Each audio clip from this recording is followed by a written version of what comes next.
राहिला विषय त्या दिवशी ताई जे काय बोलल्या, आता ते एक महिला आहे, बहिणीसारखी आपल्या तिचं पहिल्यापासून आदर करीत आलो, यानंतर त्याला आपण आदरणात बोलणार आदरच करणार त्यांचा.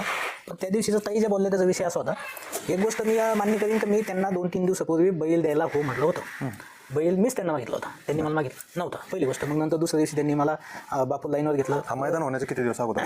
हे मैदान हे 13 ते 14 तारखेचा विषय पायऱ्या करण्याचा. त्यांनी मला त्याच्यानंतर एक दिवसानं बापू लाईनवर घेऊन बोललं. मला हो बोललेलं आहे, काही बात नाही म्हटलं. परंतु 17 तारखेचा विषय आहे, मैदान 24 तारखेला आहे. आता त्यात त्यांना मी पुढच्या मैदानात बैल पळेव असं म्हणलो. काय म्हणलो त्यांना, पहिला मोल्डाने किंवा त्यांना कुठलं धोक्यात ठेवलं नाही. बैल आता आम्हाला एक नंतर कळलं की हा जो दादा सरकार यांचा सर्ज आहे, हा बैल 29 तारखेला जे 5 लाखाचं मैदान आहे तिथे पळत नाही, सोमवार असल्याच कारणानं तो बैल पळत नाही. मग आम्ही असं ठरवलं की ह्या मैदानामध्ये सर्जा पळू आणि 29 तारखेच्या मैदानामध्ये ताईचा राजा पळू. मग मी ते तेवढं फक्त ताईला फोन करून सांगायला गेलो. आधी मी बापूला फोन करून सांगितलं, बापू आंबेकर बापूला, असं असं आहे, ताईला तेवढं सांगा. त्यांनी फोनवर सांगितलं असेल. पण मी ज्यावेळेस ताईला फोन करून ताईनं मला फोन केला की मी चिठ्ठ्या टाकते. मग मी ताईला म्हणलं असं आहे. ताईनं मला खूप काही ऐकून म्हणजे माझं ऐकून घेण्याच्या आतमध्ये जे तिकून जसं ते यूट्यूबवर आज सध्या बोलत राहते 2 दिवस बोलत आहे अशा भाषेत मला त्यांनी बोलणं चालू केलं. मग मी परत फोन आमचं झाल्याच्या नंतर मी परत पोराशी चर्चा करून आणि मग म्हणलं ना ताई जास्तच तापले आता.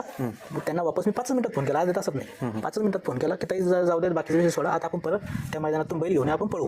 पण मग मला त्यांनी ते सगळ्या गोष्टी मी थुकले चाटणार नाही या सगळ्या गोष्टी बोलल्या. आणि त्यावेळेस कंदूरचे एकनाथ दादा लाईनवर होते. बरं, त्या विषयामध्ये असं काही खोट्या गोष्टी आहे, ठिकाणमध्ये विषय डिस्कस झाला. हो, ते दादा लाईनवर होते. दादा त्यांना ताईला म्हणत होते, ताई आपण एवढं त्यांना हे केल्यापेक्षा ते म्हणजे पुढचं मैदान पळतो, आपण पुढच्या मैदानात त्यांच्या बायला सोबत पळू, तिकडे लांब जाऊन पळायल्यापेक्षा ती इथं त्या बायलावर पळू. पण ते खरं म्हणजे ताई तापलेल्या होत्या, त्या काही ऐकण्याच्या याच्यात नव्हत्या.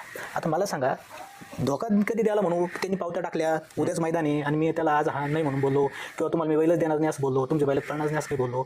17 तारखेला त्यांना नाही म्हणून बोललो, मैदान 24 तारखेला 8 दिवस आहे. त्यांना समजा इथं पळण्याची इच्छा होती आणि मी नाही विजय म्हणलो, त्यांचा बैल काही घरी बांधून राहिला नाही. आणि ठीक आहे, मी कुठल्या तरी कारणीभूत झालं त्या गोष्टीला, त्यांना 1 नंबर झाला. माझ्या बैला झाला असताना तर तुम्हाला माहीत नाही, बरोबर आहे. ते तुम्हाला मी त्यांचं स्टेटमेंट आल्याच्या नंतर मी विचारलं पण होतं. उलट तुम्ही त्या ठिकाणी अभिनंदन करत तुम्ही मला हे सांगितलं की जाऊ द्या म्हणे, त्या म्हणजे ती गोष्ट घडल्यामुळे कुठेतरी त्यांचा बैल 1 नंबरात राहिला. ही गोष्ट मला तुम्ही बोलून दाखवली. हो, म्हणजे कसं अनुभूती कुठेतरी मनात. आम्ही कोणाची डायरेक्ट विरोधात कधी खेळलो नाही, खेळत नाही कधी. कोणाची गटात गाडी झोपायची रे, ती गाडी पडायची रे, हे आमचा उद्देश नाही आणि आम्ही तिथे कधी करणार पण नाही.